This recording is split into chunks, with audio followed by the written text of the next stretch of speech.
Alright, so move on to the next segment. I will be sharing my NBA award predictions for the 2022-2023 NBA season. So kicking off with MVP, I believe that Nikola Jokic will win the MVP award this NBA season. If the season were to end today, I really believe he would win his third MVP in a row. Yes, the MVP race is red hot as a forest fire. There's guys like Jokic, Jason Tatum, Joel Embiid, Luka Doncic, all competing to win this year's MVP award. But Jokic deserves it to me more, and I'm gonna explain why.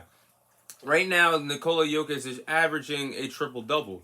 He's averaging 24 points per game, 11 rebounds per game, 10 assists per game, and is shooting at 63% from the floor on a nightly basis.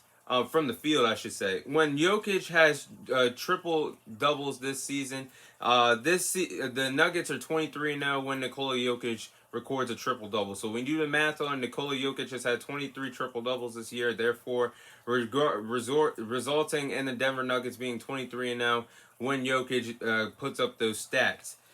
He's helped the Nuggets become the best team in the Western Conference this NBA season, and they are currently the number one seed in the Western Conference. They have a comfortable lead right now as we speak as well. The team is playing really good team chemistry basketball out there on a nightly basis, and it's all because of Jokic. When you talk about record-wise, when you talk about averaging a triple-double, when you talk about his percentage shooting from the field on a nightly basis, it just makes sense to me that Nikola Jokic should win the MVP award this year. Most improved player, I believe Shai Gilgeous Alexander, SGA, should win most improved player this year. Made the All-Star team for the first time in his respective career. When you look at the improvement that he's made, it's a significant jump. He's been one of the best one of the best guards in the NBA this year. Last year, he averaged 24 points, 5 assists, and 5 rebounds per game. When you look at his stats this year, he's averaging 31 points per game, 4 rebounds, and 5 assists. He can go toe-to-toe with anybody that's guarding him on a nightly basis. I believe SGA should win Most Improved Player this NBA season.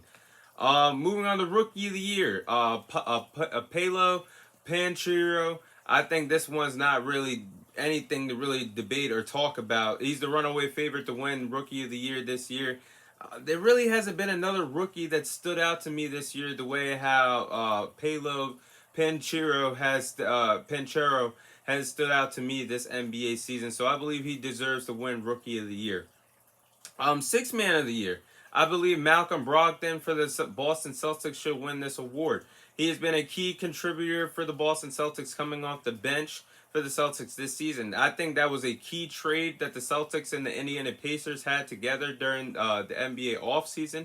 During the summertime when the Celtics went ahead and traded for Malcom Brogdon. When you look at their run last year, their NBA Finals run last year, the only thing that was missing from them winning a championship last year was the fact that they didn't have a true point guard or a guard that can run the offense.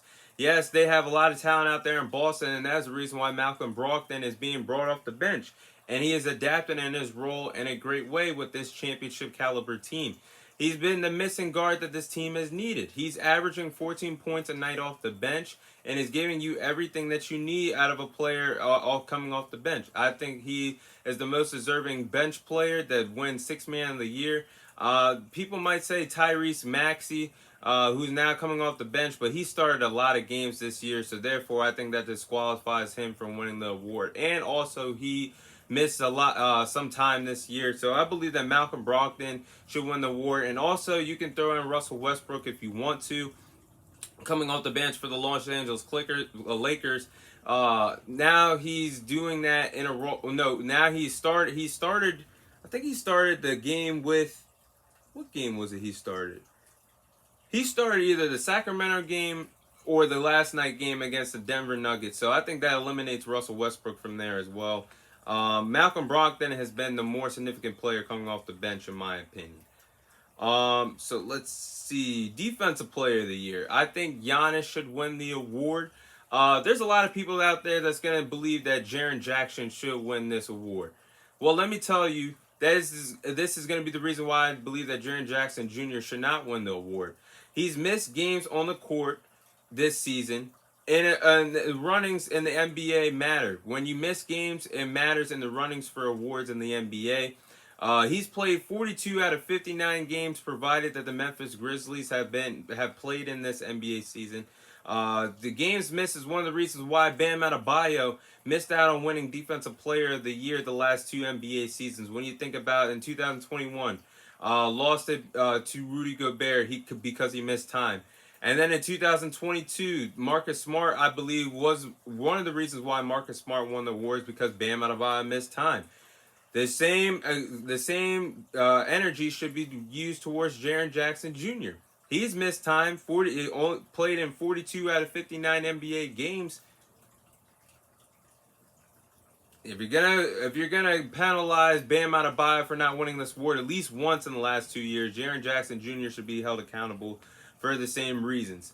So therefore, that is the reason why I do believe Giannis is going to win Defensive Player of the Year. He's the league leader in defensive win shares. When he's guarding players, when Giannis has a assignment on defense, the players that he's guarding, when he has the chance to guard them, they're only average, or they're shooting 38% from the field when they're guarded by Giannis. That is true defensive elite defense. So therefore, I believe that Giannis is going to close in and win his second Defensive Player of the Year award in his respective career.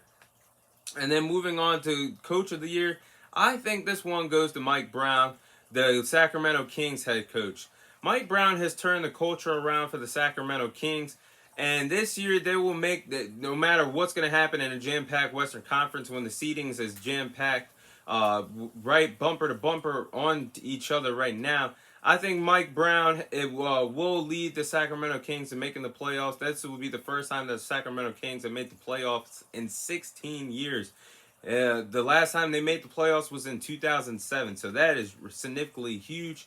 In his first year coaching with the franchise, they currently find themselves third place. The third seed in the Western Conference. If they continue to build on a young core, this roster could find themselves going on a deep playoff run in the next few years to come. But those are my NBA predictions, NBA awards that I believe the players and coaches will win these respective awards for the NBA 2022-2023 NBA season.